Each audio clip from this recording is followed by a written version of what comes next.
स्वागत है जी आप सभी स्टूडेंट्स का एक बार फिर आज के इस खास शो में। हमारे साथ अनीता भंडराल जी हैं जो कि लैंडमार्क इमिग्रेशन के वीज़ा एक्सपर्ट हैं। अनीता जी आपका स्वागत है। Thank you so much. Thank you ji.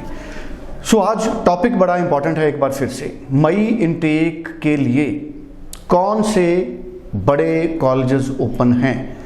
May intake जैसे अनीता जी हमें बता रहे थे कि सबसे छोटा इनटेक होता है कनाडा में, सितंबर इनटेक सबसे बड़ा होता है और मई इनटेक दूसरे इनटेक्स के मुकाबले 10, 15, 20% कहीं कहीं इससे ज़्यादा नहीं है। इसका मतलब है मई इनटेक की सीट्स बहुत ज़्यादा कम हैं। अगर मई इनटेक की सीट्स बहुत ज़्यादा कम हैं तो जनवरी में डेफर होने वाले स्टूडेंट्स भी काफ़ी होंगे, क्योंकि एक बड़ा नंबर स्टूडेंट्स का लगातार कनाडा से डेफर होके आ रहा है। ऐसे में मई इनटेक की सीट्स और कम होंगी।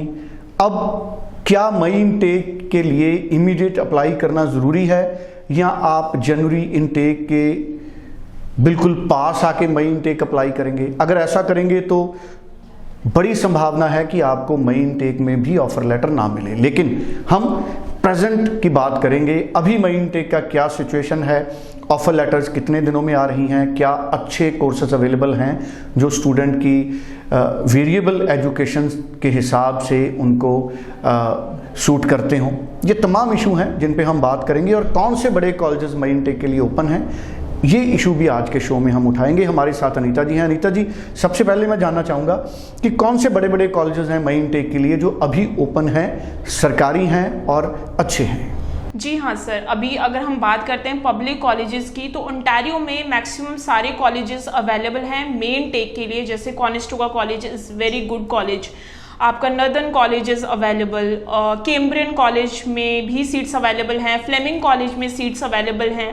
सो लॉयलिस्ट कॉलेज की अगर आप बात देखो तो उनके पास कुछ सीट्स मई के लिए अवेलेबल हैं, कुछ सितंबर 23 के लिए अवेलेबल हैं। अगर मैं बात करती हूँ वैंकूवर की तो हमारे पास Capilano university is available. Nova Scotia की बात करते हो तो Cape Breton university is available. लेकिन ये सारे कॉलेजेस एंड यूनिवर्सिटीज़ ओपन है मई 23 इनटेक में। लेकिन मई इनटेक एक सबसे छोटा इनटेक होता है, मतलब साल का 10 से 15% सीट्स अवेलेबल होती है। मैं फॉर एग्जांपल आपको बता सकती हूँ कि अगर let suppose I take the example from Sheridan college. अगर शेरिडन कॉलेज में के किसी इनटेक में 300 प्रोग्राम्स अवेलेबल होते हैं तो मई इनटेक में सिर्फ 5 से 10 प्रोग्राम अवेलेबल होते हैं। तो अब आप खुद अनुमान लगा सकते हैं कि May intake is the smallest intake. तो अगर आपको इस टाइम पे मई इनटेक में कोई सीट मिल रही है, आप वेट बिल्कुल मत कीजिए, क्योंकि सीट्स कोटा भी कम है, प्रोग्राम्स भी कम है। आप जल्दी से अप्लाई कीजिए। हमारी मैक्सिमम कोशिश ये रहती है कि हम जितने भी कॉलेजेस में अप्लाई करते हैं वो सारे गवर्नमेंट फंडेड कॉलेजेस में अप्लाई करें। उसका रीज़न मैं आपको बता देती हूँ, क्योंकि अगर आप गवर्नमेंट फंडेड कॉलेज से अप्लाई करते हैं, एक तो आपका वीज़ा सक्सेस रेट बहुत अच्छा मिलेगा, दूसरा उनके पास प्रोग्राम डाइवर्सिफिकेशन है।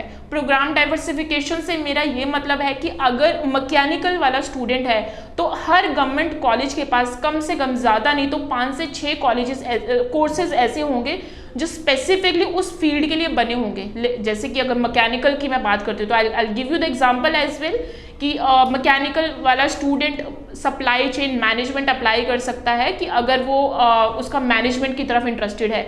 मैकाट्रॉनिक्स के लिए अप्लाई कर सकता है। तो इस तरह के वेरिएशन हमेशा रहते हैं, सेम एज IT वालों के लिए भी। सो ये एक सबसे बड़ा रीज़न है, क्योंकि हमें स्पेशलाइजेशन मिल जाती है पब्लिक कॉलेजेस में। दूसरी उनकी वैल्यू ज़्यादा अच्छी रहती है। इसके बाद जो हमारा जो इसके बाद जो इनटेक होता है वो सितंबर इनटेक होता है। तो अगर अभी आपको कोई भी सीट मेन इनटेक के लिए मिल रही है तो विदाउट एनी डिले अप्लाई कीजिए एज सुन एज पॉसिबल। इस टाइम पे जो ऑफर लेटर्स आ रहे हैं तो टर्न अराउंड टाइम आप 25 to 30 डेज मान के चलिए किसी भी कॉलेजेस के। सो कुछ कॉलेजेस हैं जिनका टर्न अराउंड टाइम थोड़ा कम है। सो अगर आप अप्लाई करना चाहते हैं तो आप आएँ, विजिट करें and you can take the counselling and as per your profile हम आपकी असेसमेंट करने के बाद we can tell you the colleges for further.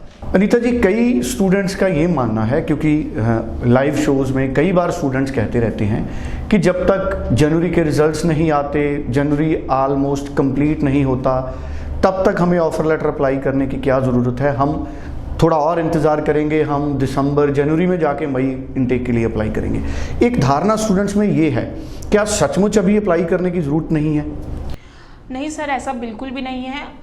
इस टाइम पे जो कॉलेजेस हैं, स्टूडेंट्स एंड पेरेंट्स मैक्सिमम इस चीज़ से बड़ा कंफ्यूज होते हैं कि हम वेबसाइट पे देख रहे हैं, कॉलेज की वेबसाइट में कोर्स ओपन है तो दैट मीन्स हमारे पास टाइम है, लेकिन अगर वो किसी काउंसलर से या किसी कंसल्टेंट से बात कर रहे हैं तो वो कहता है जो कोर्स है वो क्लोज्ड है। अब इस चीज़ में जो कन्फ्यूजन है मैं यहाँ पे आपकी क्लियर करना चाहती हूँ। कनाडा की जो एप्लीकेशंस हैं वो पोर्टल बेस्ड होती हैं, यानी कि जो भी एप्लीकेशन है वो पोर्टल के थ्रू जाएंगी। Websites are not that much updated. अगर एक प्रोग्राम है, फॉर एन एग्जांपल, अगर एक प्रोग्राम है international business at Lampton college, ये अगर आपको वेबसाइट पे दिखा रहा है ओपन, तो हो सकता है ये आपको पोर्टल पे क्लोज दिखाए, क्योंकि पोर्टल जो आपका होता है हर मिनट के बाद चेंज होता है, क्योंकि उसमें एक specific Kota of the seats होती हैं।